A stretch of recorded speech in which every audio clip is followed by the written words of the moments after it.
Muy buenas tardes. Muchísimas gracias. Gracias a Jorge Carol, a la universidad, a los colaboradores, por haberme invitado a coordinar esta mesa en este simposio tan rico, tan interesante, tan esencial para quienes estamos involucrados, y es nuestra pasión involucrarnos en el diseño de políticas públicas en general y de políticas públicas en particular, con uno de los que ya no es un fenómeno, sino una realidad que atraviesa transversalmente a toda la formulación de políticas públicas, como es la problemática de las ciudades. En la problemática de las ciudades se encierra, ustedes lo saben seguramente mejor que nosotros, que recibimos demandas y necesidades de elaborar y promover políticas públicas, la totalidad no solamente de la vida hoy, de la mayoría de los seres en este planeta, que ustedes recordarán que ya hace algunos años, ahora 7, 8 años, se cruzaron las curvas y por primera vez comenzó a haber una población mayor urbana que rural, contrariamente a lo que había sido toda la historia de la humanidad, para ya nunca más cruzarse nuevamente esa curva y depararnos en ese cruce también novedades en el marco de una época que a su vez también ha cambiado.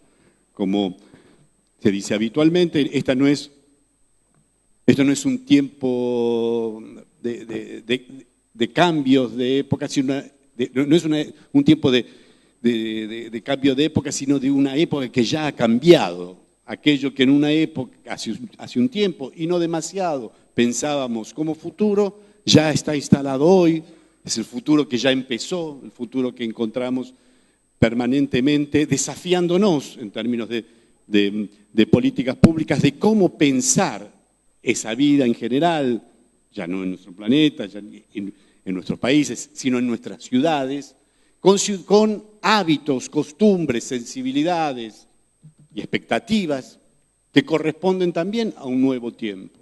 No a un momento de cambio, sino un momento donde ya las cosas han cambiado, donde hay una parte importantísima de la población, porcentaje muy alto, 30 y pico, 40% de la población que son, por ejemplo, nativos digitales. En nuestro caso específico, en la Argentina, con un cerca de 40% de la población que vive en el área metropolitana, 40% de los argentinos viven en el área metropolitana, produciendo a su vez un doble fenómeno de singularidad. El crecimiento de las ciudades como lugar de población en general y el nuestro en particular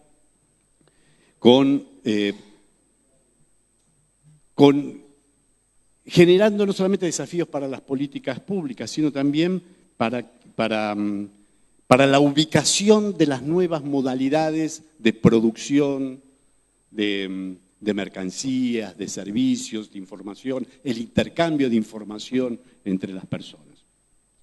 Y en términos específicos, a quienes además, como algunos de los que estamos aquí, dentro del campo de las políticas públicas nos dedicamos a pensar y a desarrollar políticas públicas vinculadas a la cultura, debe ser una de las áreas de políticas públicas que más cambió en términos conceptuales, ¿no? Porque no solamente las políticas públicas culturales, sino la cultura seca durante todo el siglo XX, como venía siendo en los últimos siglos, siempre estuvo mucho más ligada a la cultura, a la idea de lo patrimonial, al acervo, al museo, al espacio, tanto público como privado, de puesta en valor de la creación artística, la cultura como marco de la creación artística. Luego los fenómenos del siglo XX, al principio con una cierta desconfianza, muchos de ustedes deben haber leído y recordarán los textos, por ejemplo, de Walter Benjamin y de toda la escuela de Frankfurt, donde alertaba acerca de los peligros inminentes que traía esta era de reproducción mecánica de la obra de arte, la difusión masiva, la pérdida del sentido de aura del arte y el ingreso a esa zona perversa de las industrias, de lo que en ese momento se veía como como un desafío del mal, las industrias culturales, ¿no? Como forma de peyorativa de pensar ese nuevo fenómeno que luego efectivamente empezó a formar parte, a no producir esos efectos tan temidos inicialmente y a constituirse hoy, ya 70, 80 años después, en estas últimas décadas, pero sobre todo en la primera, o lo que está pasando de este nuevo siglo, del XXI, en un elemento central, y ya no solamente vinculado a la cultura, ni las políticas culturales, a la preservación del acervo y del patrimonio, sino como uno de los ejes alrededor de los cuales se piensa la vida en las ciudades. Al punto tal que hoy las políticas culturales, la actividad cultural está mucho más ligada y ya no se le tiene miedo ni se lo ve como un problema, sino al contrario, como un espacio de posibilidades, muchas de esas como mitos, y creo que los vamos a escuchar a algunos de nuestros ponentes hablar sobre eso y separar la paja del trigo, cuánto hay de mito y cuánto hay de posibilidad en estas nuevas grandes utopías que nos ofrece, por ejemplo, las industrias culturales, las ciudades creativas. Hoy, para pensar las políticas la cultura y las políticas culturales, se piensa sobre todo en lo que irradia la cultura hacia otras zonas antes prohibidas y pecaminosas de contaminarse, como la economía. La cultura estaba lejísimos del saber y el objetivo económico productivo de un país. Hoy se lo ve sin tanto prejuicio en términos de cuánto puede ayudar a la economía de un país, a la economía de una provincia, a la economía de una ciudad y a la economía de los individuos que viven en una ciudad la actividad cultural, las industrias culturales. Hay países hoy que tienen no solamente políticas intensas sobre eso, sino hasta ministerios. Uno que quizás sea a partir de pasado mañana, un país independiente, Escocia, tiene un ministerio de la creatividad. Creative Scotland, una gran agencia de rango ministerial que promueve la actividad cultural ya en el universo de lo creativo. Bueno, de hecho, nuestra gran amiga y ponente, una de las mejores, para ministra de Cultura, está aquí la Chiqui, una ministra de Cultura en serio, aquí Chiqui González, que en realidad allí ustedes llaman Ministerio de la Innovación y la Cultura. Ya se ha perdido, no solamente se le ha perdido ese prejuicio de no contaminar la cultura, esa alta expresión del ser humano con cosas tan rastreras y mundanas como la economía, sino al contrario, se le pide hoy, y por ahí Marcelo Corti nos habla de eso, quizás se le pida demasiado a la cultura también, ¿cuánto puede aportar como para fortalecer esta idea, por ejemplo, de ciudades creativas? ¿Existe la ciudad creativa? O como diría un amigo también de Marcelo Corti, Jordi Borja, hablando de ciudades creativas, como si existieran ciudades creativas o ciudades inteligentes y ciudades tontas, ¿no? Frente a todas esas, como en toda nueva era, existen nuevas utopías, muchas de ellas se terminan realizando, quizás efectivamente de lo que esperamos de la ciudad, de las políticas que impulsan la creatividad, de las políticas culturales, de la cultura misma, vengan y se desarrollen muchas de las acciones que efectivamente le den unas condiciones de vida a esa nueva ciudad, a esta ciudad de siempre, pero que hoy es portadora de novedades, portadora de novedades desde la tecnología que influye en nuestra vida cotidiana, novedades del campo productivo que están generando grandes diferencias en términos de cómo pensar la economía de una ciudad o de un país por la importancia que tienen estas actividades y cuánto se puede hacer o se debe hacer para que ciudades como las nuestras, países como los nuestros, puedan, si es que existe esa posibilidad, y parto de la base de una confesión, yo creo que sí, que existe la posibilidad de que algunas de esos sueños que son soñados dentro del campo de hoy, la cultura, cuando se piensan en ciudades creativas, en los nuevos modos de producción, muy determinados o influenciados por la producción cultural, países como los nuestros, países como Argentina, tengan algo que decir con una voz mucho más potente de la que tuvo para decir en la otra gran ola de cambio de mitad del siglo XX con el gran desarrollo industrial, donde países como los nuestros tienen una voz menos escuchable, menos potente, y eran más, en todo caso, consumidores de esos fenómenos de esa nueva era. En esta nueva era, tan teñida y tan atravesada por estos nuevos modos de producción y nuevos modos de relacionarnos entre las personas, nuevos modos de circular nuestros bienes, y no solamente los bienes culturales, donde lo digital ocupa un lugar tan central, pareciera que países como los nuestros tienen algo para decir. Y los países, cuando tienen algo para decir, es porque tienen gente que tienen algo para decir. Y afortunadamente ustedes y nosotros hoy vamos a escuchar a tres de las personas que tienen mucho, tres de los argentinos que tienen mucho para decir desde el pensamiento, desde su actividad académica, desde su actividad política, desde su actividad, de cuánto aportan cada uno de los suyos en esta reflexión, a veces para entusiasmarnos, pero a su vez tomar distancia en relación a esos nuevos sueños y utopías, y otros para contarnos lo que están haciendo, lo que han hecho, lo que han reflexionado, que tanto aporta a este campo específico de reflexión. Quien vamos a escuchar en principio es a Marcelo Corti. Habíamos hecho esta decisión reciente. Marcelo Corti, un arquitecto, antes yo hice un comentario, sus trabajos, es coautor de ciertas obras, de algunas de las obras con Jordi Borja, una persona que ha hecho y hace muchísimo en términos no solamente de la acción política, sino de la reflexión, y que ha alimentado a muchos de los que tenemos que ver con la actividad y con el diseño de políticas urbanísticas y también culturales.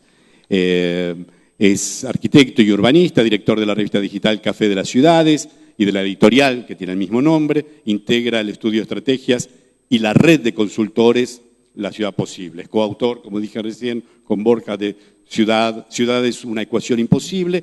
Es máster por la Universidad de Barcelona en la maestría La Ciudad, Políticas, Proyectos y Gestión.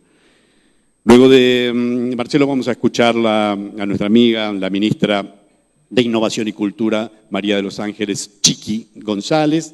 Después les cuento más, que parte ínfima de su extensísima y riquísima trayectoria. Y por último vamos a escuchar a un sociólogo y máster en gestión de la tecnología, de Alejandro Artopoulos, o Artopoulos, de acuerdo a la parte de la familia que lo mencione, el director del Laboratorio de Tecnologías del Aprendizaje de la Escuela de Educación de la Universidad de San Andrés, investigador del Consejo de Investigaciones Científicas de la provincia de Buenos Aires, candidato a doctor de la Universidad Oberta de Cataluña, e investiga la transición a la sociedad del conocimiento con foco en la relación tecnológica, educación en los procesos de desarrollo. También investiga la construcción social de la tecnología en el periodismo y es asesor del programa Conectar Igualdad. Marcelo Corti. Creo que se escucha, ¿no?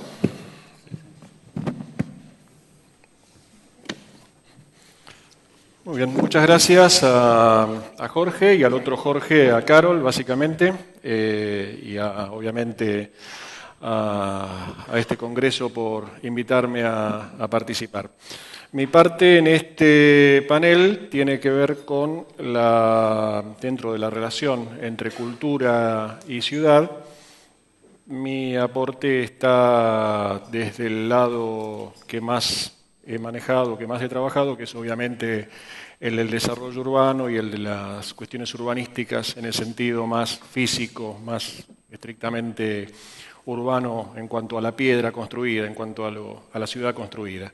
Y en ese sentido creo que las relaciones entre cultura y ciudad, como ya destacó Jorge, son infinitas, digamos, son dos conjuntos cuyos puntos de intersección son muchísimos, son prácticamente infinitos, y que, entre otras cosas, buena parte de la cultura se produce y se consume en la ciudad. No toda la cultura se produce en la ciudad, no toda la cultura se consume en la ciudad, pero la mayor parte se produce y se consume en ámbitos urbanos.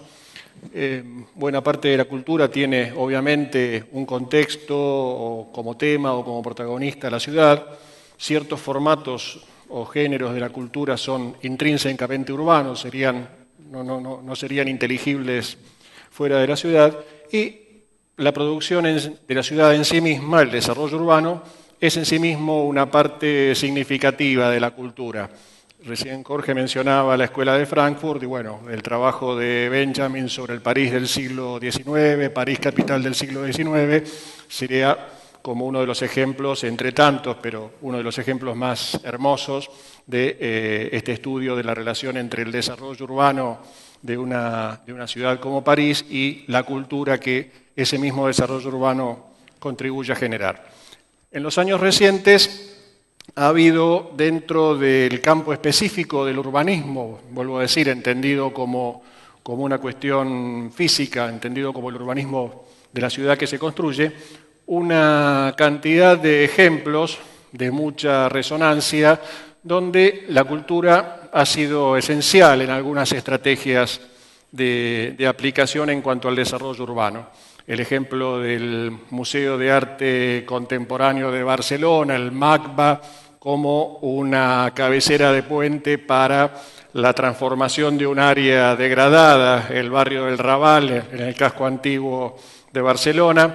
El ejemplo del Guggenheim de Bilbao como otra estrategia de una ciudad que atraviesa un proceso de decadencia económica, porque su base económica tradicional, que era los astilleros, las industrias náuticas, entran en decadencia. Hay una decisión de la propia Comunidad Europea de que esas industrias no estén más en esa zona de Europa y como contrapartida, como forma de resolver esta situación, Bilbao se inventa una estrategia basada en la cultura, de la cual la Fundación Guggenheim o la sede de bilbaína del Guggenheim es un ejemplo seguramente el más significativo, pero no es lo único que realizaron en ese sentido.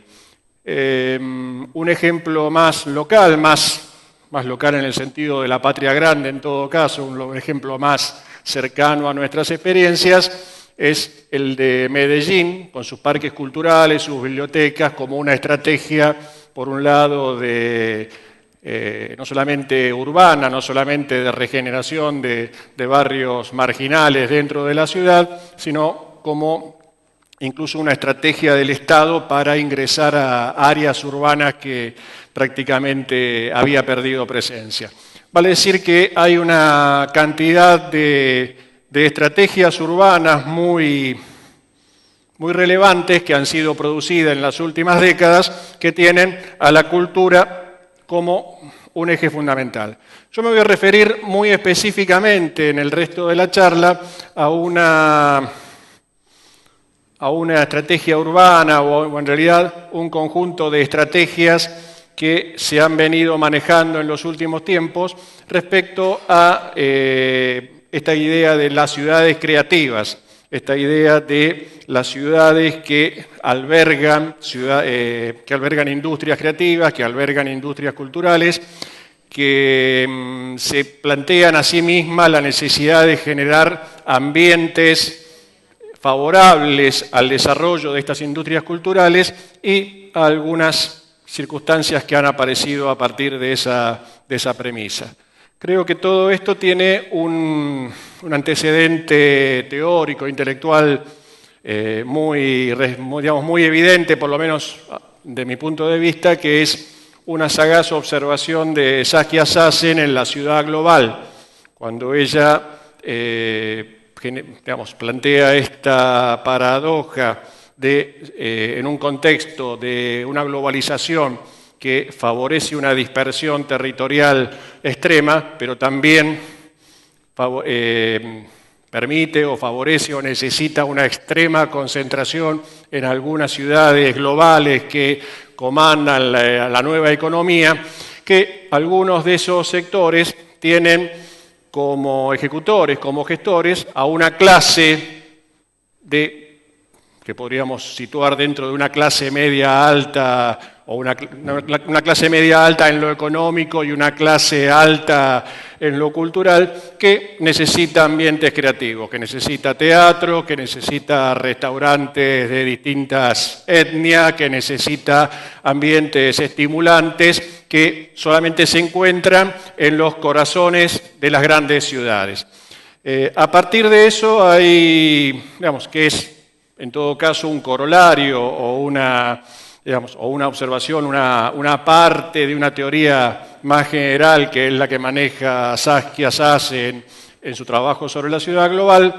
Creo que se desarrolla toda una corriente de pensamiento respecto a estas cuestiones, y quien más fortuna ha tenido en expresarlas y en caracterizarlas es Richard Florida, con su idea primero del advenimiento de la clase creativa. O sea, yo no sé realmente si Florida se basa en Saskia Sassen o no, yo planteo un hilo conductor, en todo caso, que relaciona estas cuestiones, la idea de una nueva etapa de la economía, no solamente las industrias culturales, sino las funciones globales de servicio a la producción, que son tareas que tienen mucho de cultural, mucho de simbólica en muchos puntos, pero cuyos, sobre todo que sus gestores, sus protagonistas, son gente que necesita ambientes especialmente estimulantes desde el punto de vista cultural.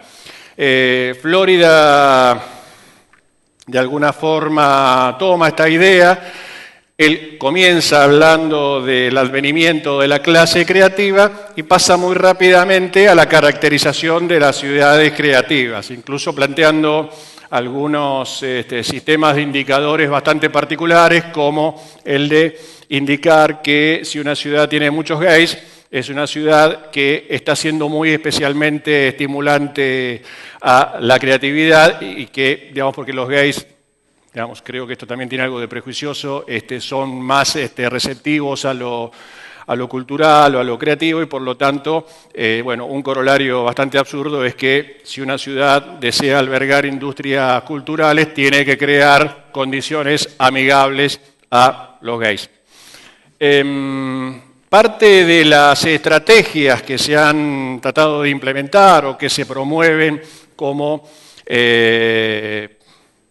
interesantes en este sentido son estrategias que uno, digamos, no tiene nada que objetarles, por lo menos desde el punto de vista de la planificación urbana, de las buenas prácticas que se sostienen en materia urbanística, el estímulo del uso del espacio público, el ganar la peatonalidad para el espacio público, la búsqueda de sistemas de movilidad sustentables, el estímulo a la bicicleta, al tranvía, al transporte público, y en general la idea de promover ciudades compactas, promover el regreso a los centros urbanos. Creo que son ideas que, más allá de la extravagancia o la sofisticación digamos, que puedan tomar, son ideas que no voy a decir que esté en desacuerdo ni que vea como negativas.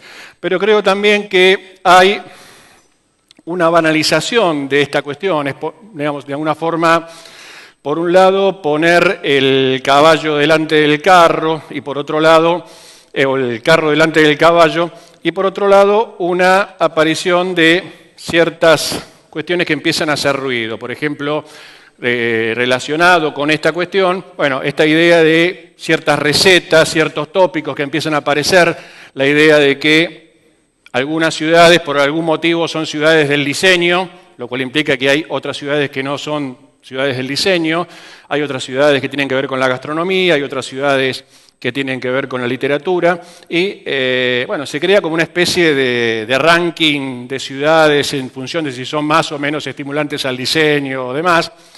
Algunas situaciones, en algunos casos, risibles o ingenuas. Por ejemplo, esto es un pasaje, un laneway en Australia, donde, Australia no es un país que tenga problemas demasiado serios de peligrosidad urbana, de seguridad o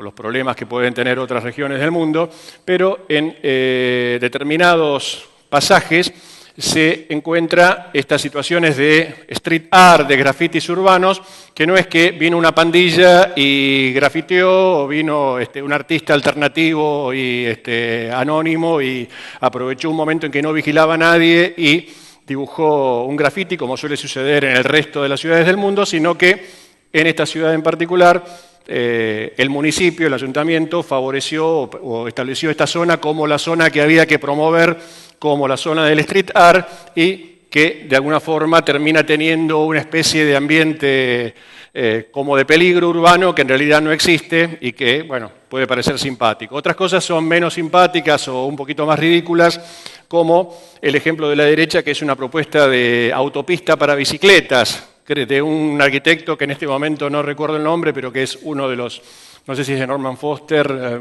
alguien me corregirá, una propuesta para Londres de un sistema de una infraestructura carísima y que reproduce los mismos problemas de las autopistas, pero para bicicletas, lo cual, además de un derroche absoluto que quizás Londres se pueda permitir, y me queda la duda de si una ciudad como Londres inclusive puede permitírselo.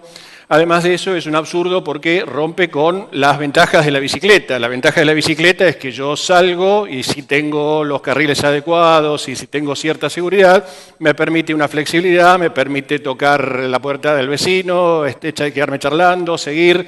Bueno, esto es meterse en un carril que me lleva de no sé dónde a no sé dónde y bueno, todas las ventajas. O sea, hay una suerte de banalización. Algunos hablan de la disneyificación, bueno, en algunos puntos llevados al extremo del ridículo, el Disney, los gladiadores en Roma y demás, y habría que pensar también algunos usos del tango en la ciudad de Buenos Aires. 5 minutos, Marcelo. Bueno, y bueno, creo que en definitiva hay una cantidad de problemas, una cantidad de cuestiones, más grave que la ingenuidad de un grafiti pautado o una propuesta estrambótica de un arquitecto sobre bicisendas, es que muchas veces esta búsqueda de estos ambientes creativos, estos ambientes estimulantes para la clase que gestiona la economía global o que gestiona las industrias creativas, están también encubriendo de alguna forma la transformación de una agenda económica, como puede ser el estímulo a una fase de la economía creativa, en un incentivo para una economía especulativa. Muchos de los procesos que conocemos como la gentrificación o los procesos de expulsión o los procesos de especulación sobre el suelo, bueno, muchas veces están encubiertos o muchas veces están como agazapados por detrás de propuestas que, bueno, parecen muy interesantes desde el punto de vista de generar ciudades mejores para todos. Y por supuesto, creo que también demuestran una ignorancia muy fuerte respecto a lo que son los modos reales de producción de la cultura. Creo que la cultura tiene un rol fundante en las sociedades. Por un lado, es una base estructural de la ciudad, yo creo que al contrario de lo que decía la teoría marxista, esta cosa de la superestructura es parte de la infraestructura de la ciudad, como luego creo que Gramsci fue mucho más sutil en esto, y es a su vez un lugar de producción de la crítica, o sea, pensar en áreas urbanas pensadas para gente que en un ambiente de comodidad y de confort, que me hace acordar lo que hoy mencionaba Pablo Suárez respecto a esas zonas de comodidad, perpetúan una producción de cultura que no tiene nada que ver con la crítica social, que no tiene nada que ver con la rebeldía, que no tiene nada que ver con todo lo que sabemos que está asociado al rol crítico de la cultura. Me parece que a mí me genera por lo menos algo de ruido. Acá vuelvo a Sassen, sintetizando de alguna forma esta cuestión, y ella, por ejemplo, critica muy fuertemente que en muchas áreas centrales, en muchas áreas importantes de ciudades que son paradigmáticas de la cultura, como Berlín, como Nueva York, el precio del suelo, el precio de un alojamiento, el precio de un alquiler se han ido tan por arriba que justamente expulsan a los artistas, o sea, esos barrios donde un artista marginal ocupaba un piso abandonado y se juntaba con otros y generaba movimientos contestatarios alternativos. Bueno, ese artista ya no puede vivir ni en ese barrio ni a 10 kilómetros de ese barrio, con lo cual la base de producción de la cultura también queda, queda amenazada. Y muchas veces las ciudades se ven, dentro de estos procesos, se ven relegadas o por un lado a parques temáticos de sí mismos, digamos, lo que decíamos de Buenos Aires del tango, muchas veces, digamos, esta idea de una ciudad como un parque temático, bueno, Venecia como parque temático de Venecia, Buenos Aires como parque temático del tango, digamos, todo este fenómeno de banalización, o muchas veces las ciudades son impulsadas también a asumir como franquicias urbanas, digamos, para decirlo con un ejemplo claro, el tema del Soho, digamos, que, bueno, digamos, no sé quién fue el inventor de la frase Palermo Soho o Palermo Hollywood, pero creo que realmente expresa, bueno, justamente un retroceso cultural y una estupidez realmente supinas. Y, bueno, yo he estado en congresos donde urbanistas chinos presentaban que en sus ciudades, en esas nuevas ciudades que crecen como hongos en China, generan barrios o ciudades Soho, o sea, esa misma idea del Palermo Soho, que parece que toda ciudad tiene que tener un Soho, una especie de franquicia del Soho para ser una ciudad más o menos respetable. Yo creo que, con esto termino, para que las ciudades sean creativas, este latiguillo de las ciudades creativas que mencionaba también Jorge, bueno, esta cosa de, bueno, cuando se habla de ciudades inteligentes, ¿cuáles son las ciudades tontas? O cuando se habla de ciudades creativas, ¿cuáles son las ciudades no creativas, o cuáles son las ciudades mediocres? Creo que para que las ciudades sean creativas alcanza con que sean lo que las ciudades que generaron cultura han sido. Han sido ciudades abiertas, han sido ciudades mixtas, libres, diversas, tolerantes, con capacidad para la discusión, con capacidad sobre todo de absorber el conflicto. Y creo, finalmente, que es importante que las ciudades, en este sentido, puedan discutir sus propias agendas. Creo que hay agendas tan importantes como la de generar condiciones o estimulantes para la clase creativa, como es la agenda social, obviamente, en nuestras ciudades. Creo que lo que hemos visto hasta ahora de este Congreso y lo que va a venir, de alguna forma expresa esa necesidad de plantear una agenda social para las ciudades, la agenda ambiental que también ha estado presente en lo que hemos visto y en lo que vamos a ver en el Congreso, y por lo tanto que las ciudades tengan su propia agenda y no se vean obligadas a cumplir una agenda de laboratorio. Muchas gracias.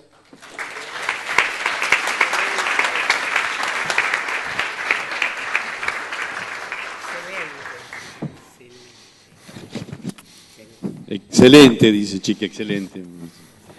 Y excelente va a ser seguramente, bueno, la Chiqui les decía, ha sido y es una gran inspiradora de todos los que tenemos que ver con la formulación y desarrollo de políticas culturales. Pues, cuando Rosario daba que hablar y todo el mundo del país que nos ocupábamos de la ciudad decía, no, hay que ir a Rosario, hay que ver Rosario, no era por ella. Ella lo que hacía era... Allí creó de los mejores museos, de los mejores lugares, el tríptico de la infancia. Hoy lo está haciendo en Santa Fe. Y a su gran capacidad de pensamiento y abstracción le une una capacidad de acción realmente admirable. Y hoy nos va a hablar de eso, no de ella solamente, sino de ese vínculo y ese lugar entre la cultura y la ciudad. Muchas gracias. Bueno, buenas tardes a todos. ¿Cómo están? ¿Me van a contestar? Contesten. Todos dicen que yo soy la que pido que 15 me minutos, contesten. Sí. Segundo, gracias. Me he venido desde Santa Fe porque creo que estos lugares hay que ir alimentándolos día por día y que Jorge fue muchas veces a Rosario a ver lo que hacíamos y que nos merecemos pensar juntos y yo aprovecho esos, no me importan los esfuerzos para estar aquí, así que gracias. En cuanto al enfoque que yo tengo, se va a parecer mucho a lo que acabamos de oír, sin a lo mejor su genialidad o su manera de organización, pero sí quiero decirles de una manera más tal vez más humilde, empiezo siempre con alguna cita para que me ayude a no tener miedo. En este caso Hannah Arendt, que dice, lo peor de la sociedad de masas, decía en el año 50, no es ni siquiera la rutina ni la pérdida del trabajo, que uno diría, como dice, son los 50, sino que el mundo construido, que no es el planeta, sino que son los símbolos, los procedimientos, la mirada, la forma de ver, los valores, el mundo construido, lo que nosotros llamamos mundo, ha perdido su capacidad de aglutinarnos, de diferenciarnos, de comunicarnos, de ejercer cierta crítica, y esto es gravísimo. No solo porque nos deja solos, sino porque ¿dónde está, dice ella, el amor cristiano del siglo XIII? ¿Dónde está la militancia política de las revoluciones del siglo XX, con sus errores o no? ¿Cuál es la argamasa que une el entre? Nos enseñaron, empiezo yo, nos enseñaron desde pequeños, desde el jardín de infantes, el qué, el cómo, el dónde, hasta para narrar nos enseñaron, y del entre nunca nos hablaron. Y resulta que nosotros vivimos yo después fui maestra de actores, vivimos del vínculo y vivimos en nuestras familias de los vínculos y vivimos de nuestros trabajos y en el arte de los vínculos. O sea que vivimos del entre, pero nunca se ocupó nadie de trabajar realmente desde la educación y desde la política, por ejemplo, los problemas del entre en la política son enormes, que no voy a pasar a desarrollar ahora. También en las ciudades, los problemas de entre barrios y centro, entre casco histórico y ciudad moderna, entre campo y ciudad, entre marginados y cosas, entre excluidos y incluidos, el bendito entre, y con ciertas dicotomías odiosas, porque los entres son complejos, verdaderamente complejos. Es algo que me preocupa. Usted va a decir, ¿qué tiene que ver con todo esto? Muy bien, para mí, él también va a hablar de esto, esta nueva forma de relacionarnos también a través de las tecnologías y sobre todo el paisaje de la ciudad. Yo soy muy, yo estudié Derecho y Filosofía, pero sin embargo doy clase de comunicación y no me importa por decirles mi currículum, y lo que más me importa de todo es el espacio. Y como me importa mucho el espacio, en realidad lo que más me importa es la relación entre arquitectura, urbanismo y cultura. Y por lo tanto, se parece mucho a él el comienzo, pero sin darle ejemplos, los invito a jugar un juego, yo lo juego, que es arbitrario, mentiroso y estafador, el juego que yo les voy a hacer, pero que dice muchas más cosas en 15 minutos que si yo se los desarrollara todo. Y como no tengo PowerPoint, juego. Que el juego no, si con PowerPoint sería bastante aburrido, jugaríamos con nosotros mismos. Entonces no, es distinto porque él te pone fotos y vos podés también ir dialogando con las propias imágenes. Ahora si vas a poner lo que vos mismo estás diciendo en resumen, ¿qué hace el otro? ¿Qué hace el que está sentado? Le vamos a dar el cuadro sinóptico del que nos alejamos en la educación enciclopédica. Entonces, no es una crítica al PowerPoint, sino a ciertos PowerPoint. Entonces, o a lo mejor a mi impotencia con los PowerPoints. Entonces, el juego es el juego que me tocó, por lo menos yo lo descubrí, yo amo las palabras, y descubrí cuando empecé en la gestión pública, primero secretaria de Cultura de Rosario, después ministra de la provincia de Santa Fe, 2 gestiones, yo estoy envejeciendo de ministra, digamos. Me encontré con que yo siempre digo a todos y se ríen, pero piénsenlo, que yo me encontré con una gran contradicción. Y la gran contradicción que me encontré, me crearon un ministerio, el primer ministerio del interior del país, porque estaba solamente el de Buenos Aires, porque era ciudad autónoma, la Secretaría de la Nación no tenía ministerio y todos me preguntaban en los consejos federales, ¿cómo hiciste? ¿Cómo lo conseguiste? Y dije que no quería educación y que no iba a estar cultura dentro de educación, ni de gobierno, ni de turismo, que si me querían a mí era con ministerio, o si no, chau. Lo dije a las 2 de la mañana y me dijeron, bueno, quedaste, ministerio. Y así apareció. Ahora, quiero decir, yo luché y lucho todo el día y toda la vida entre las P y las C.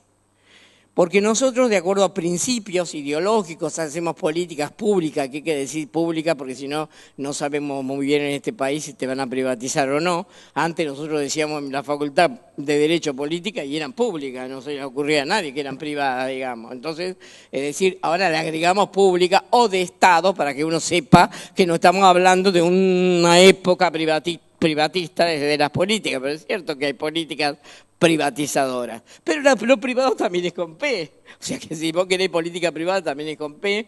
Y frente a esas políticas creamos programas y de los programas vienen planes y de los planes vienen preguntas y de las preguntas vienen problemas y nosotros tratamos de priorizar al más pobre y no le voy a llamar al que tiene más urgencia sino al más pobre y de golpe hablamos del pan y no lo enfrentamos con la cultura pero también queremos el pensamiento que también es con P y luchamos porque los niños no se alejen de lo poético que no es lo mismo que la poesía que también es con P y estamos hablando de igualdad de oportunidades y de posibilidades, quién es posible, quién puede hacer cultura y qué es la cultura y quién la hace, o sea que con las P puedo seguir mucho tiempo, pero la P en general es el padre también, dicen los psicoanalistas, y es el poder. Y el que no hace un análisis de la ciudad entre cultura y urbanismo y no pone el poder en el medio, como él lo hizo con una gran ironía, en realidad todos somos yo tengo una amiga museóloga que dice... Porque en Cuba recorrimos un lugar en Cuba que le habían puesto adoquines, que nunca tuvo adoquines, para que fuera más antiguo. Entonces ya digo, sí, dice, y nos dijo, el guía dijo, bueno, esto era todo tierra, como era, pero le pusimos adoquines, y no era La Habana, le pusimos adoquines para que pareciera viejo. Y yo que vengo del teatro le digo, y ella dice... Qué pena, antes vivíamos para producir, trabajar y a lo mejor llegar alguna vez a ser felices y a repartirlos bien y ahora gastamos toda la plata en recorrer un mundo simulacro de escenografías que no son verdaderas, ¿no? Bueno, algo de eso hay. Pero el problema es que cuando yo me enfrento a las P y me siento en el escritorio, saco las banderas, le meto juguete a todos lados para poder resistir y empiezo con los expedientes y gracias a Dios que una de mis carreras fue la abogacía porque si no, no lo hubiera aguantado, porque la P principal se llama presupuesto, se llama plata, señores. Y vos te sentás, te dicen, no, ministra, jurá, ¿por qué jurás? Los niños, la libertad, y al día siguiente decís 0,17 de plata y quedás patitiesa. Pero bien, con la C voy a empezar a decirle que cultura es con C, y que ciudad es con C, y que para colmo, para que te sigas masacrando a la mente, cuerpo, que para mí cuerpo y mente no están separados, es con C, o sea que ciudadano es con C, ciudadanía con C, civilidad es con C, cariño es con C, pero si vos querés ser arquitecto, calle es con C, cielo es con C, club es con C, colegio es con C, convivencia es con C, credibilidad es con C, creatividad es con C, complementariedad es con C, callarse, es con C, costo de vida es con C, costo de vida y todo lo que significa el costo, y es con C calidad de vida, y es con C cambio, para los que temen la palabra liberación o revolución y le ponen cambio solo, porque cuestiones que amarillito, bien amarillito, no vayamos a prometer demasiado, ¿cierto? Yo misma lo digo, vieron que antes decíamos palabras fuertes, en el 70 no bajábamos de revolución y ahora cambio, y bueno, cambiemos.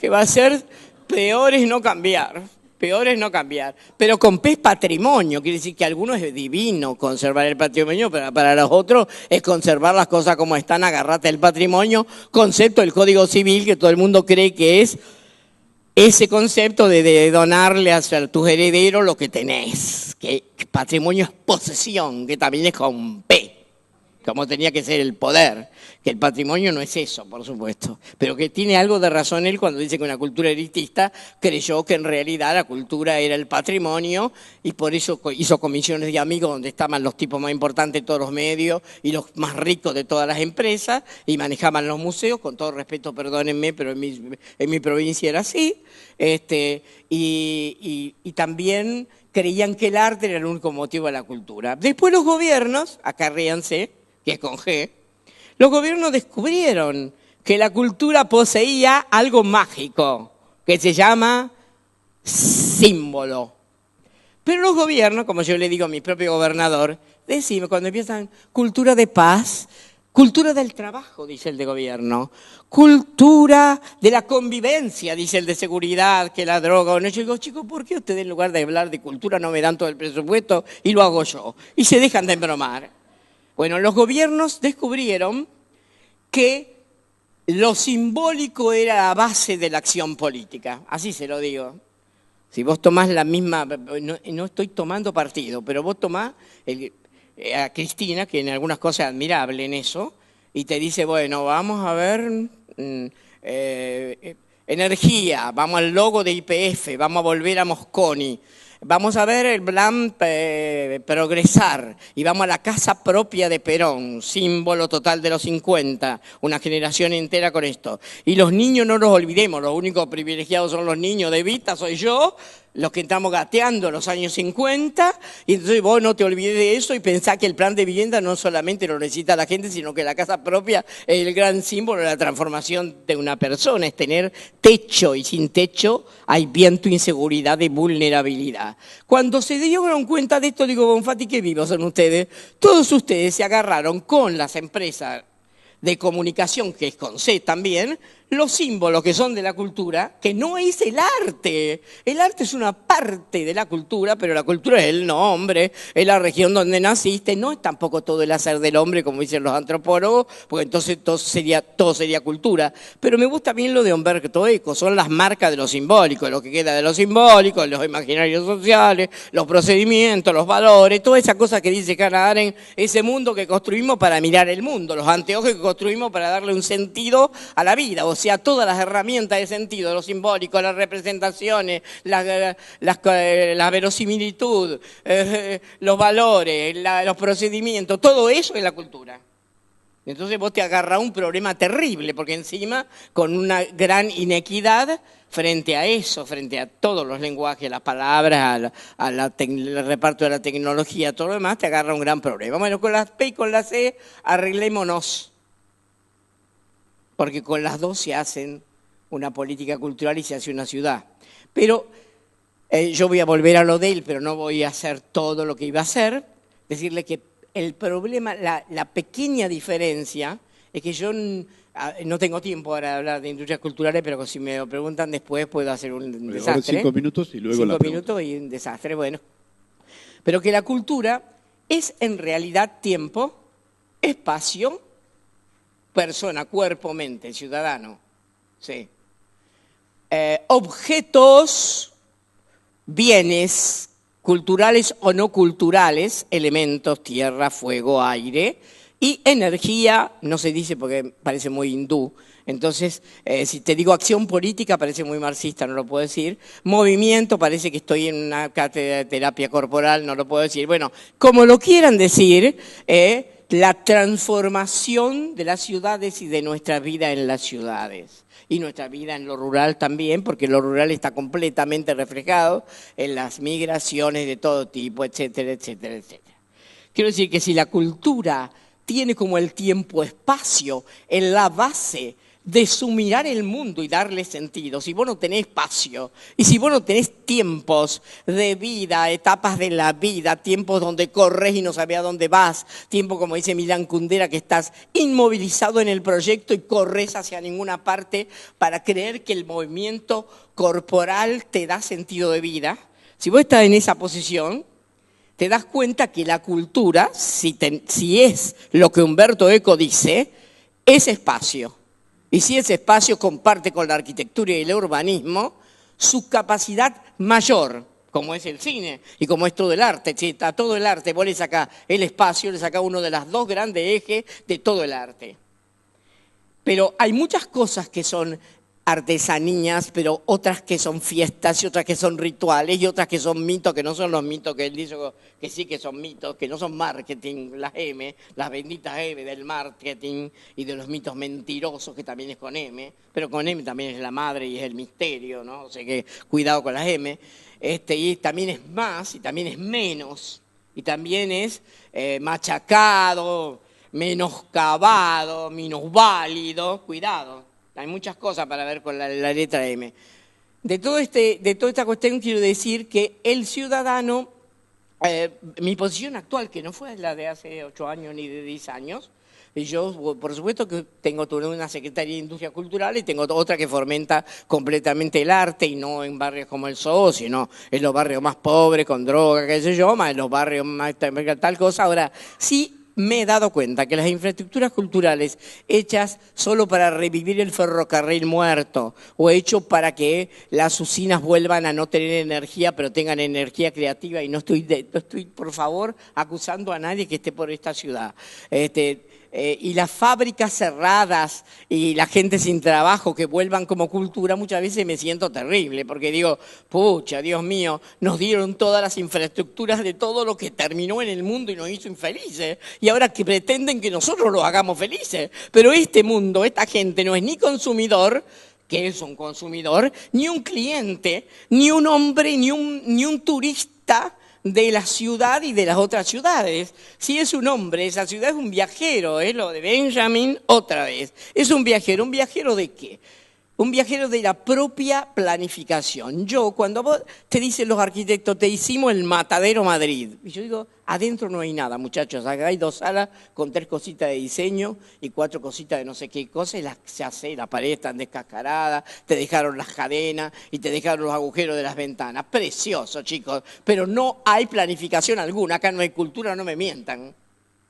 No hay cultura. Estoy harta de infraestructuras monumentales en las provincias donde no hay nada. O sí, les voy a decir, hay cine, hay talleres, hay algunos lugares donde todos se pelean por tener una orquesta sinfónica, hay muchas orquestas de niños pobres que son salvados por el violín, entonces todos tienen orquestas sociales en todos los barrios y van por todos lados con las orquestas sociales copiadas literalmente de Abreu en Venezuela, sin tener un poco de esfuerzo para pensar otras formas de crear vida en los barrios y expresión en los barrios, que no sean los talleres del 70, que lo inventó la revolución, lo inventamos realmente lo que hacíamos política en el 70, o Anderé que en el 60, que no sea un tallercito, que no sea una banda, porque como decía Catinella, y yo tenía razón, decía, nunca se les ocurre el bombo, no se le ocurre nunca un conjunto folclórico, siempre tiene que ser simbólica, lo que te salva parece que son los violines. Bueno, ya termino. Pero él también es el mismo tiempo. Bueno, lo que quiero decirles con todo este humor es que para mí estamos llegando a un punto donde el ciudadano no es lo que yo quiero, donde el ciudadano es el protagonista. Y por los espacios de los trípticos de Rosario, el tríptico de la imaginación, lo que me ha enseñado de Santa Fe, lo que a mí me ha enseñado, no que voy a suprimir los museos, pero que el museo de golpe se ha convertido más en el lugar del visitante, en el espacio del descanso, en el lugar de la investigación, del traslado, del laberinto, del perderse, que del patrimonio que contiene, de los objetos que contiene exclusivamente. Que cada centro cultural es fugaz y se convierte en centro cultural, centro cívico, lugar de reuniones, de escuela, asamblea ciudadana, y otros dan talleres, otros enseñan tango y el otro no sé qué. Que cada infraestructura cultural tiene que abrirse a hacer todas. Y que la ciudad entera, si querés hacer una ciudad creativa, que no es solamente poner saxos en la calle a lo Praga y poner algún titiritero en la calle, entonces sí, qué hermoso, qué horrible es porque me encontré con un saxo en la calle. No se trata solamente de eso. Se trata de lo que él habló, de la movilidad, que no son solo bicicletas, que es el tema de caminar, que es el tema de los puntos de duda, que es el tema de que si cuando vos tenés que subir un movimiento de tierras y abajo hay un gran piletón de agua, el agua todavía para los mitos sigue siendo el tiempo y el árbol sigue siendo la memoria, para la mítica conjuntiva. Ninguno lo sabemos, pero lo sabemos porque esto es nuestra genealogía. No sé si se entiende esto. Entonces, para mí, sigue siendo un flaner, sigue siendo un viajero de las ciudades. Las ciudades creativas son aquellas que abren infraestructuras pensando en planificaciones. Todo el río público. Dijo Rosario en una parte, ahora hay una parte privada, pero nada de Puerto Madero, todo público, todo gratuito. 6 galpones para la juventud. Juventud, dije yo, juventud sola, como un gueto, juventud sola, niñez sola, ni loca, ni ebria, ni dormida. ¿Qué le voy a hacer? ¿A los viejos también le voy a hacer un centro cultural? No, si es con los niños para todos, si es con los jóvenes para todos, un pensamiento joven, un pensamiento urbano de ruptura, que no quiere decir la edad que tenga, porque hay cada uno de 20 que es más conservador que uno de 60. ¿Qué vamos a ver ante Pavlovsky o alguno del teatro actual? Por el amor de Dios, ¿qué vamos a hacer con nuestra vida creyendo en la franja etaria? Las franjas etarias necesitan algunos apoyos específicos, pero en realidad son las que rompen con un concepto de cultura. Y si la juventud está muy de moda, a pesar de ser maltratada, matada, ser soldadito de la droga, todo lo que vos quieras, los primeros que van a la guerra y todo lo demás, sin embargo, la juventud sigue teniendo este dominio de de lo audiovisual y este dominio de las nuevas tecnologías tan impresionante, o esa especie de inteligencia práctica frente a la máquina, aunque no sepan, aunque hablen 20 palabras, que también te está diciendo hay una nueva forma de diálogo, de cooperación, de horizontalidad, ya las familias no son importantes, ya no es más importante la escuela, las grandes entidades civilizadoras se han ido al diablo. Entonces, termino. El ciudadano es el protagonista de la ciudad. El ciudadano es un viajero como Jasón que tiene que aprender a vivir en las ciudades y tiene que aprender a encontrar su destino donde sea, como sea, sobreviviendo, cambiando, mejorando, sintiendo el agua, el fuego, el aire, la memoria. El ciudadano es un hombre que siempre vuelve a su barrio, a lo que fue, a su amor, es un Ulises siempre, y siempre que vuelve las cosas han cambiado y ya no están. Y es alguien que se tiene que adaptar al cambio y a la transformación de ese mundo, porque si no va a ser un nostalgioso toda la vida o un reaccionario que quiere que el patrimonio sea lo único que mostremos en el Museo Rosa Galisteo y no haya arte contemporáneo. Y uno también es un viajero fundacional, aquellos que dicen voy a fundar una cadena cultural, una cadena de valor cultural, que no es solo industria cultural, que es una serie de valores, porque ahí vamos a discutir cuánto es producción del Estado, la circulación de los bienes culturales que no entran en los grandes mercados, y si la industria cultural no es la industria del entretenimiento en realidad, o el Estado se está notando con los que no tienen la posibilidad de entrar al mercado y que son buenísimos y que algunos no tienen que esperar morir 200 años para entrar al mercado. No tienen que anticiparse, tienen que entrar al mercado hoy si tienen que mantener hoy. Entonces tenemos viajes fundacionales, tenemos fundar instituciones, centros culturales, lugares múltiples, lugares de juego y muchos lugares de convivencia y lugares donde el arte sea el arte de vivir. Por supuesto que vas a poder escuchar un concierto o a un músico, vas a ir al recital, yo también los hago, pero en realidad me interesa más que la gente escriba, que se acueste en una playa artificial, pero no a leer los poemas sobre el mar, con el mar encima, oyendo el mar y el berimbau que le toca al lado, que la gente vaya a bares y se siente con desconocidos a hablar, que escriba tangos en mantelitos, que la gente haga cosas que no son arte, son vida cotidiana, que se tire con los hijos a leer cuentos, a leer revistas de diseño, que baile swing el tipo de 60 con una colita, con el de 20, que ahora está aprendiendo a bailar swing. Yo quiero lugares donde el público sea protagonista de todos los verbos de la cultura, también de los saberes, y que no la educación formal se quede con todos los saberes, pero en realidad es lo que difunde la educación formal. La educación formal, si se dedicara a lo simbólico y a lo poético y a la sustitución y a la composición y a la creación, no al arte, y también en la ciencia y en la matemática, que es un gran lenguaje, si hiciera una multiplicación de los lenguajes, lo que haría es nada más ni nada menos que transmitir la cultura. Algún día, educación será parte del universo cultural y no seremos nosotros la cola de la educación formal, que tiene que romper algún núcleo duro, porque así como está, no va. Entonces, con esto cierro diciendo, somos viajeros de la ida, de la vuelta, de la fundación del laberinto. Las ciudades son laberintos a veces incomprensibles, mal señalizados, perdidos, peligrosos, maravillosos. Y somos también viajeros mesiánicos, que queremos cambiar las cosas, pero pagamos muy caro el cambio de ciertas cosas, o porque los funcionarios son mal vistos, o porque te metiste en una donde te destrozaron la vida, o tu prestigio, o lo que vos quieras. Pero el ciudadano protagonista es un ciudadano que viaja en las ciudades, que sus ciudades es de él. Y como dice Neruda, los espacios son como la gente. Nacen, crecen, se desarrollan, se enferman, se degradan y a veces se mueren. Pero hay espacios. Ah, sí, dice Neruda. Hay espacios que tienen aventuras. Ojalá la aventura amorosa, amorosísima entre las C y las P, entre el paisaje y la cultura, entre la planificación y la cultura, sea un amor intenso, apasionado, erótico y maravilloso para tener mejores ciudades.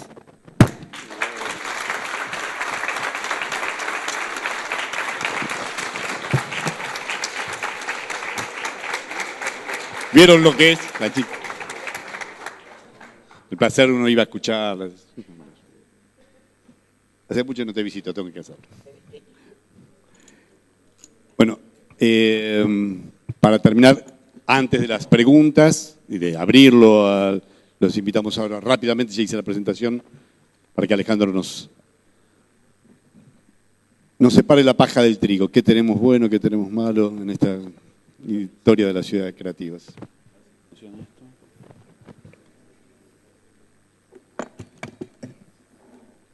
Bueno, yo voy a tratar de transitar entre las P y las C, ¿no? En mi caso no son la P y la C, en mi caso son las T y las A, ¿sí? ¿Qué le va a hacer? Alejandro. Y mis preguntas son estas. Digo, el problema al cual me enfrenté ya hace bastante tiempo como investigador y después como gestor educativo, ¿no? Yo gestiono un área de tecnología en la universidad. Fue, digamos, cómo pensar la ciudad como plataforma de industrias creativas. Y noten que estoy diciendo industrias creativas, no industrias culturales, ¿sí? Ya vamos a ver la diferencia. ¿Y cuáles son las políticas culturales, por un lado, y las urbanas, por otro? Ahí ven. Ya una convergencia de dos tipos de políticas para potenciar estas industrias. Ahí se me nota la dislexia, ¿no? Industrias. Bueno. Y después, finalmente, ¿cuál es el peso que tiene la cultura en la planificación urbana? Porque para potenciar estas industrias creativas. Porque no está muy claro, ¿sí? Hoy vivimos en un mundo muy confuso, muy cambiante, en donde lo global tensiona, no digo lo local, porque sería una pavada, sino tensiona lo nacional. Tensiona la capacidad de los funcionarios nacionales o provinciales para trazar rumbos de política. Y el poder de lo nacional es una P chiquita frente a estas tensiones y estas grandes tendencias, una T, ¿sí? Que transitan la economía global. Transitan con Z. Sí, también. Entonces, lo primero que quiero hacer es justamente presentar el gran dilema. ¿Cómo es que surgieron estas industrias creativas? Y lo primero que tenemos que ver es el enfrentamiento entre la T y la A, entre la tecnología y el arte. La historia de la industria, de la revolución industrial, es la historia de la T arrinconando la C, ¿sí? La tecnología arrinconando la cultura, o encapsulándola, si quieren, en una cápsula que se llama nación, ¿sí? La cultura, tal cual la conocimos en la revolución industrial, se reducía a los espacios nacionales.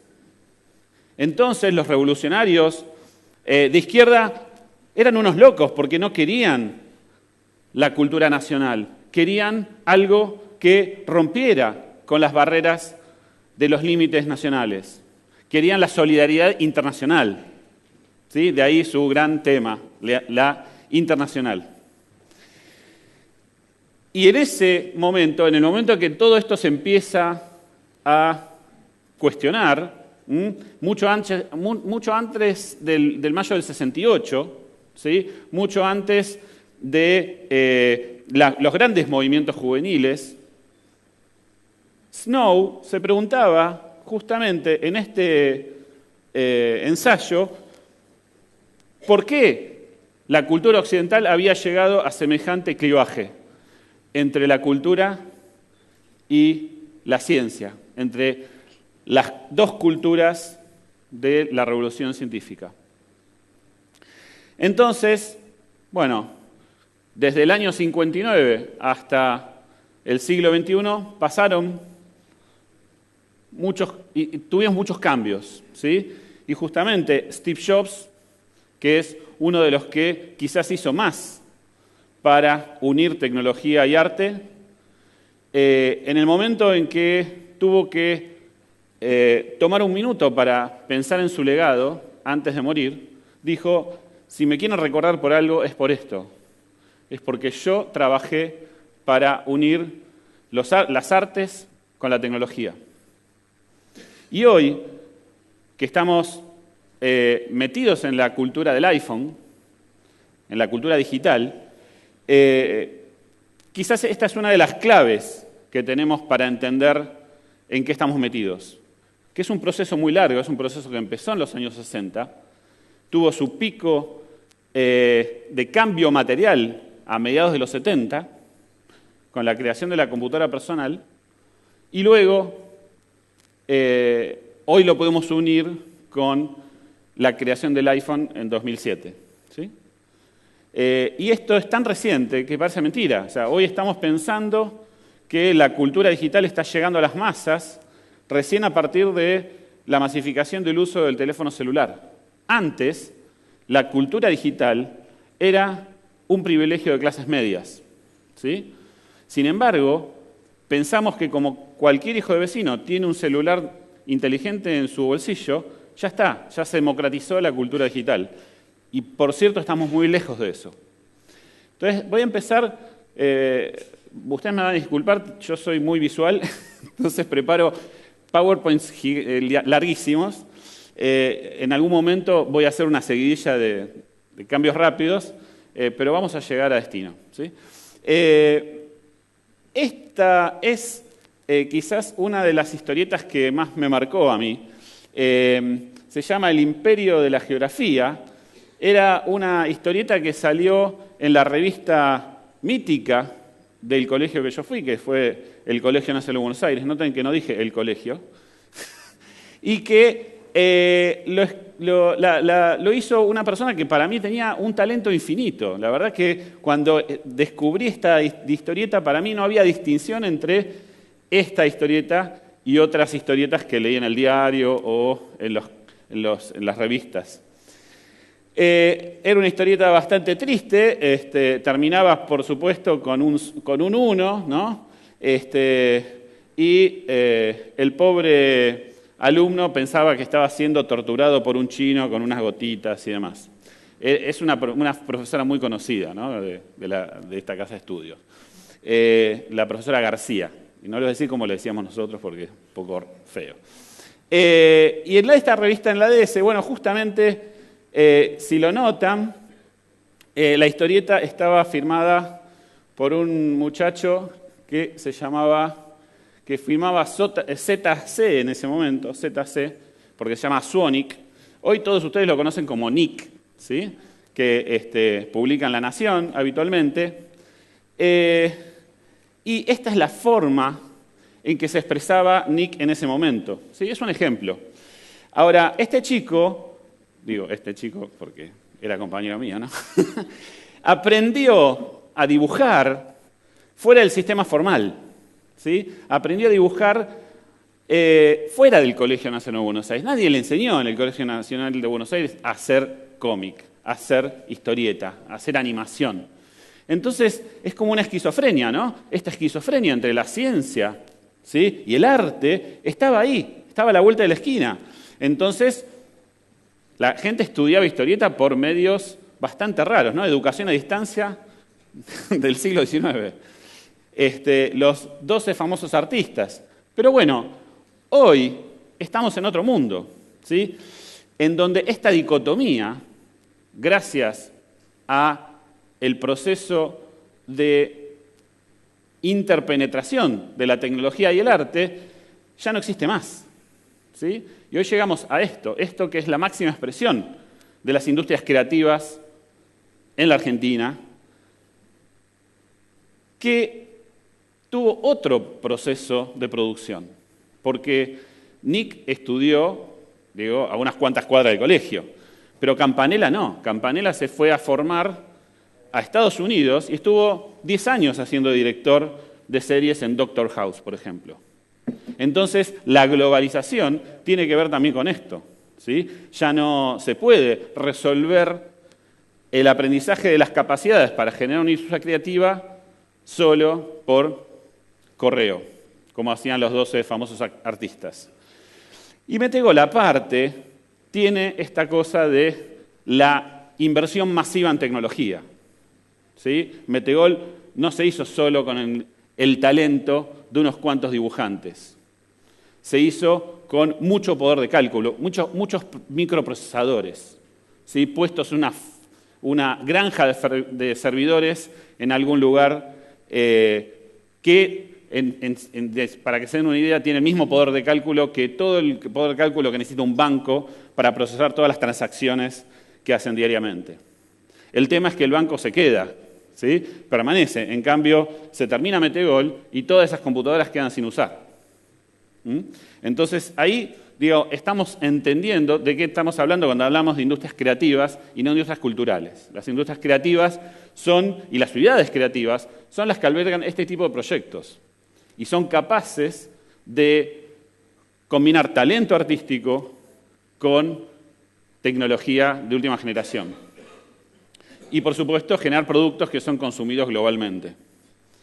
Entonces, bueno, esto es un poco un esquema de la intersección, ¿sí?, de las viejas industrias culturales con las industrias de la tecnología, de las comunicaciones y de la informática, de la computación, pero también tenemos industrias de los contenidos, ¿no? Este es un esquema también clasificatorio, ¿no?, del núcleo de las artes creativas. Luego, los diferentes campos del diseño y los medios que se fueron desarrollando en la etapa industrial, y ya luego las industrias digitales y finalmente las industrias híbridas, en las cuales, por ejemplo, la Argentina se destaca en el vino, entre otras. Y acá tienen un poco de la evolución de la cantidad de exportaciones en servicios creativos. Bien, lo que quiero decir es que esta transformación está en el núcleo del capitalismo, ¿sí? Esta forma en que las industrias creativas se han desarrollado tiene que ver con cómo cambió la forma de producir bienes, porque ya no se producen bienes, ya no importa producir bienes, los bienes los producen en general países que tienen mano de obra barata, como China. Lo que importa a los países desarrollados es desarrollar diseños, desarrollar símbolos, crear nuevos productos culturales. Y este es el principal dilema que tenemos hoy. Este es el problema que tenemos cuando pensamos en industrializar. Porque cuando la Argentina en los años 50 se industrializó y creó el Torino se pudo hacer gracias a la transferencia tecnológica. ¿Sí? El Torino fue un híbrido de tecnología norteamericana de producción con diseño italiano. Y eso, explica el estilo tecnológico argentino en gran parte.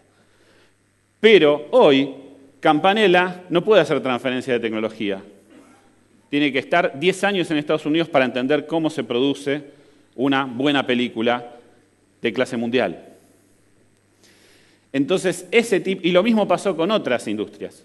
Lo mismo le pasó a Catena Zapata cuando tuvo que aprender cómo hacer buen vino y cómo diseñar el Malbec argentino.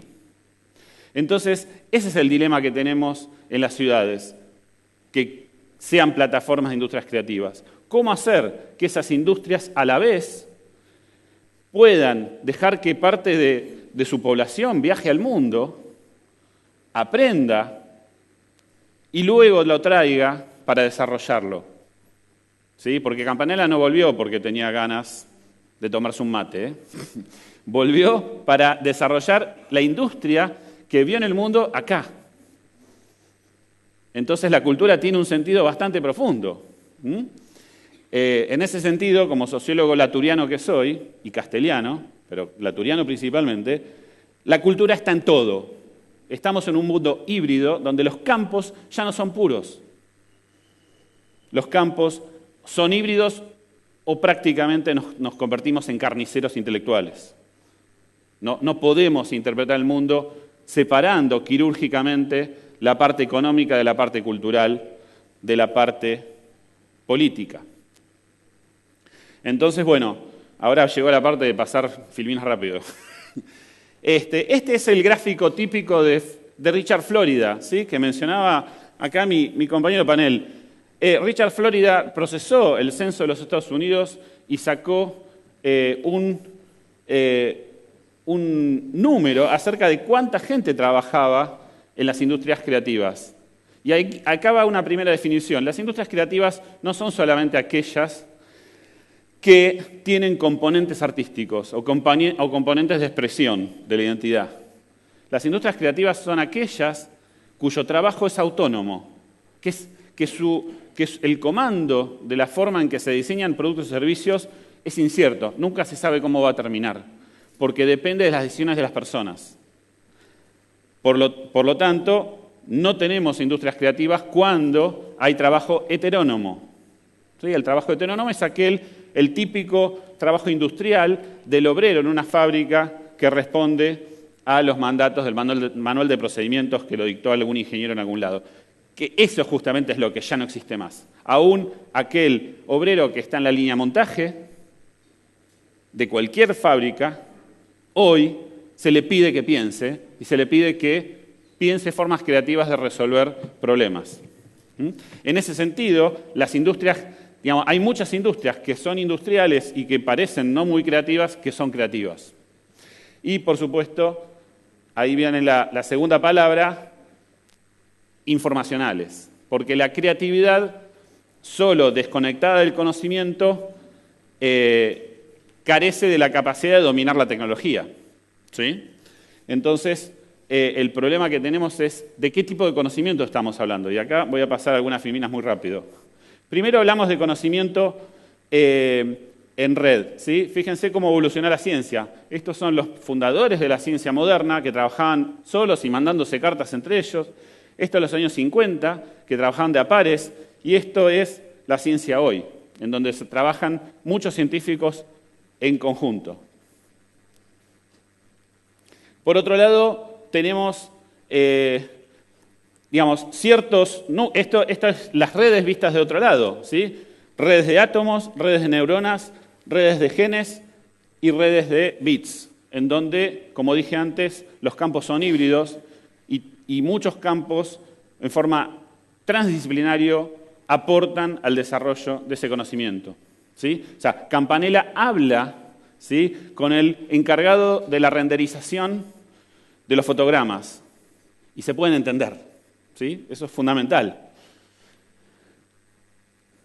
Por otro lado, el conocimiento es plano. ¿Sí? Hoy no podemos escuchar a Einstein llegando a la Argentina a principios del siglo XX y dando una conferencia y La Nación reproduciendo toda la conferencia. ¿Por qué? Porque el editor de La Nación va a decir, es muy aburrido, no es noticia.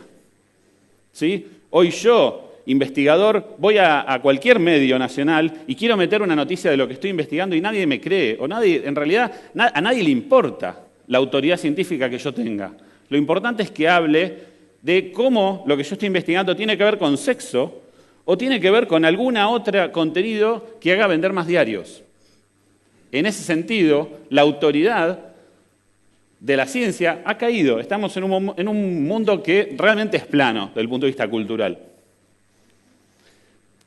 Por otro lado, es arraigado. ¿Sí? Lo local cuenta. ¿Sí? Hay contenidos, hay conocimientos que no se pueden transportar vía aérea. ¿Sí? Un manual de procedimientos se manda vía aérea, no se aprende nada. Hay que ir hasta el Napa Valley y entender cómo se produce el vino del Nuevo Mundo para poder traerlo a Mendoza y producirlo en Mendoza. Y bancarte que todos tus bodegueros, colegas, te tilden de loco. Porque acá siempre se hizo el vino de Francia. ¿Sí? El del terroir. No se hizo el vino del Nuevo Mundo. Este vino norteamericano raro. Y finalmente llegamos a la cultura digital. ¿Sí? En el sentido de que hoy tenemos muchas áreas de nuestro país, de nuestra región, que han avanzado en unir tecnología y ciencia. Mencionamos a Campanella, ¿no? La producción de películas, de series de televisión. Mencionamos al vino, ¿sí? Podemos hablar del software, podemos hablar de muchas y diferentes áreas, tanto privadas como públicas, en donde se ha avanzado. Por ejemplo, el caso de Conectar Igualdad es un caso típico de una parte del Estado, que es el ANSES, que se modernizó, que se informacionalizó y que pudo hacer la asignación universal por hijo, por un lado, en base a las grandes bases de datos que tenían, y luego pudo repartir las computadoras de Conectar Igualdad. Pero lamentablemente, el ANSES tenía que dialogar con una parte muy antigua del Estado, que es el Ministerio de Educación. Y les puedo asegurar que nunca se entendieron, ¿eh? Nunca se entendieron. Por eso, Conectar Igualdad es un éxito en términos de inclusión digital. Acá tienen fotos de chicos felices, porque 1/3 de la población en la Argentina accedió a su primer computadora familiar gracias a este programa. Pero, me fui al otro lado, pero lamentablemente poco pasó en las escuelas. Y ahí es donde está la deuda que tenemos, porque cuando hablamos de informacionalizar un país, por un lado tenemos el problema de la infraestructura, de tener una buena Wi-Fi, un buen 4G, ¿sí? Tener la capacidad de cálculo para hacer que Campanella haga su próxima película de animación y no tenga que hacer malabares con el subsidio clásico del Inca, que no incluye invertir tanto en tecnología, ¿no? O por lo menos las empresas de videojuegos también, ¿no? Que tienen que también hacer malabares porque a nadie se le ocurre financiar a un videojuego como si fuera una película, ¿sí? Entonces ahí tenemos un problema institucional, cómo fundar un instituto que subsidie la producción de videojuegos, ¿no? Que esto hay muchos países que ya lo han hecho. Entonces, para pensar este problema, que es el problema de la globalización y la modernización sin informacionalización, me parece que la clave es pensarla en ciudades, ciudad por ciudad. Porque en cualquier ciudad latinoamericana podemos distinguir aquellas ciudades en cuyo centro hay una universidad que produce conocimiento de las que no, ¿sí? Y además, en cada una de ellas podemos distinguir si esa universidad que produce conocimiento, que no es un enseñadero, ¿sí? Que tiene por lo menos más del 5% de sus profesores con título de doctor y que son investigadores, ese es un indicador fuertísimo, está en un lugar adecuado desde el punto de vista creativo, ¿sí? Hay algo de Richard Florida que tiene razón. Cuando analiza el fenómeno de las ciudades creativas, conecta con las bases culturales del cambio que permitió unir tecnología con arte, ¿sí? Cuyo origen es el Silicon Valley, ¿sí? Silicon Valley, todos saben, está ahí el centro de la industria tecnológica mundial, y en San Francisco está la capital mundial del movimiento gay, ¿sí? Y ustedes seguramente vieron la película Milk, en donde hay un hito, que es la muerte, el asesinato del primer político norteamericano que abiertamente antes de la elección dijo que era gay, ¿sí? Eso tiene un valor desde el punto de vista cultural altísimo, porque lo que demostraba era que una cultura realmente abierta es la cultura del Silicon Valley, ¿no? Entonces, este tipo de conjunciones, donde están los movimientos sociales, que pueden ser de diferentes tipos, feminista, ecológico, etcétera, con centros de producción de conocimiento, son el caldo de cultivo de donde pueden salir nuevas ciudades creativas. Y en nuestros países tenemos el antagonismo de grandes megalópolis, donde hay de todo, ¿sí?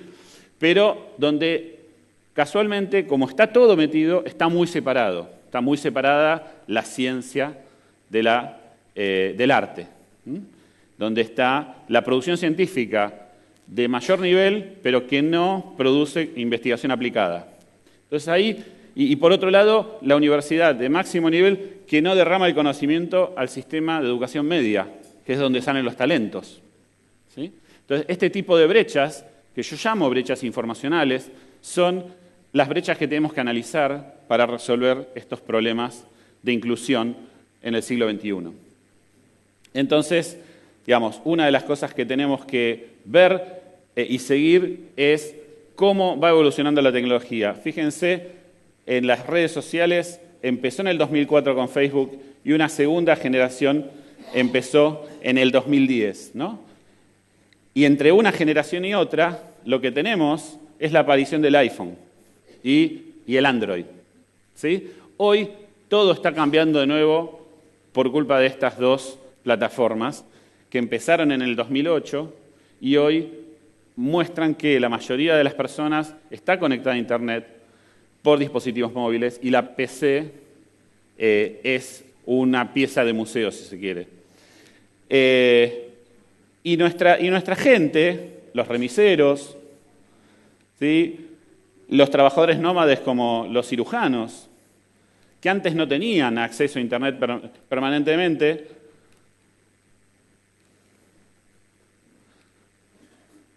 las panaderas,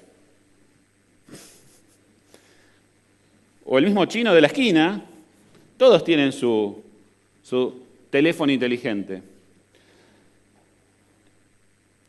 Y en parte la culpa se la debemos a este buen hombre, Nicolás Negroponte, que en el año 2006 lanzó la computadora, la netbook educativa, que después salió la netbook y finalmente después salió el iPhone en el 2007, ¿sí? Este proceso de achicamiento de los dispositivos, manteniendo funciones de gran poder de cálculo, transformaron a las tabletas en dispositivos de lectura. Y hoy muchas de las industrias culturales tradicionales están sufriendo, los diarios principalmente, pero podemos ver diferentes industrias como la de la música que ya le están encontrando la vuelta para salir de la crisis, del estrés, del cambio tecnológico. Y hay visionarios que ya lo vieron. Este es un esquema que hizo Alan Kay en el año 72, mucho antes de que se creara la computadora personal, que imaginó una cosa que llamaba Dynabook, ¿sí? Hoy le llamamos tableta, ¿sí? Esto es una experiencia que hicimos en el Instituto Vélez, ¿sí?, de inclusión de tabletas en una escuela. Y por otro lado, las grandes crisis han hecho, como Katrina, han hecho que la parte más dura del sistema y digamos, de la sociedad y principalmente del sistema educativo empiecen a reaccionar. En Katrina, las escuelas dejaron de funcionar por 8 meses. Entonces empezaron a pensar cómo utilizar las tabletas y las computadoras para enseñar. Entonces, lo que quiero decir es, las fuentes del cambio pueden ser varias. O sea, puede ser la economía global, puede ser una catástrofe, pero sacuden a la sociedad, sacuden a la burocracia, y empezamos a pensar las soluciones en serio, y no nos quedamos tranquilos. Y por último, quiero... no sé cuánto me queda, ya estoy, ¿no? Ya, sí. Lamentablemente. Hago esta y 2 más y ya termino. Entonces, fíjense que el problema de la informacionalización es un problema que no solamente afecta a los países en desarrollo. Hay grandes países como Norteamérica que están muy por detrás de los líderes. ¿Los líderes cuáles son? Dirán ustedes. Los líderes son Finlandia o Corea del Sur, que son países más chicos y que han logrado cambiar más rápido. Entonces, en esos países, todas las escuelas tienen conexión a Internet de alta velocidad. Y además han reformado su sistema educativo para poder formar a todos los chicos para este nuevo mundo. En Estados Unidos no ha sucedido eso y están muy preocupados porque en PISA a ellos también les va bastante mal. Entonces, en febrero de este año, Obama sacó un decreto en el cual dice, Raf, que hay que poner Internet de alta velocidad en todas las escuelas porque hace que el aprendizaje sea más personalizado y que además permite visualizar e interactuar con conceptos más complejos. Esta informacionalización que vemos en la industria, que todavía no pasó en la educación, es muy compleja y requiere de una mejora en la formación docente y una habilidad en los docentes para formar al recurso más importante de las industrias creativas, que es el talento, ¿sí? Entonces, para terminar, me gustaría mostrarles simplemente los casos que yo investigué, que son, por un lado, la exportación de formatos de televisión durante los años, digamos, fines de los años 90 y principios de esta década, en donde justamente Palermo Hollywood empezó porque se clusterizó la industria de producción de televisión, tanto para la Argentina como para el exterior. Este fenómeno fue un fenómeno que se expandió y luego se achicó, justamente porque no teníamos las instituciones necesarias para mantener viva la capacidad productiva nacional. La mayoría de las productoras fueron absorbidas por grandes canales o por multinacionales. Entonces, de Palermo Hollywood solamente nos quedan algunos bares que se llaman Hollywood, y se banalizó el proceso porque quedaron algunos canales, pero no fueron creciendo más productoras. Y el otro ejemplo que quiero darles es el de la industria del software, ¿sí? El caso más importante es el caso de Globant, ¿sí? Es uno de los pocos proveedores de servicios tecnológicos de Google fuera de Estados Unidos.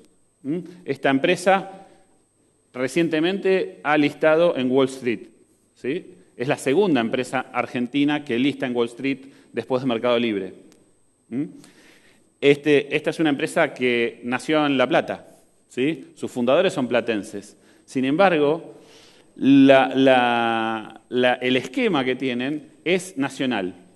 Han puesto oficinas de Globant en cada ciudad que les garantiza la provisión de programadores formados. Y una de las últimas fue en Resistencia Chaco. Pusieron la oficina de Globant y fundaron la carrera de informática en la Universidad Chaqueña. Y ustedes pueden ver en todas las oficinas que están desparramadas la ligazón entre una universidad que forma gente y las oficinas de esta empresa que hace desde desarrollo web y desarrollo de aplicaciones para redes sociales hasta videojuegos, que es quizás una de las empresas que más cerca está de las industrias creativas. Y con esto termino. Muchas gracias.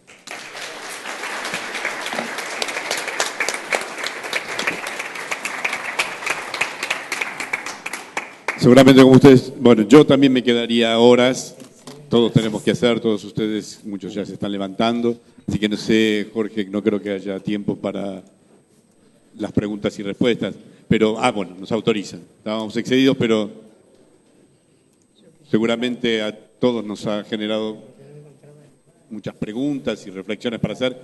¿Quieren que hagamos un rato de preguntas para que el panel conteste? Preguntas a la 1, preguntas a las 2. Les agradecemos muchísimo que hayan estado y a ustedes 3. Realmente, muchísimas gracias por lo que nos han enseñado todos.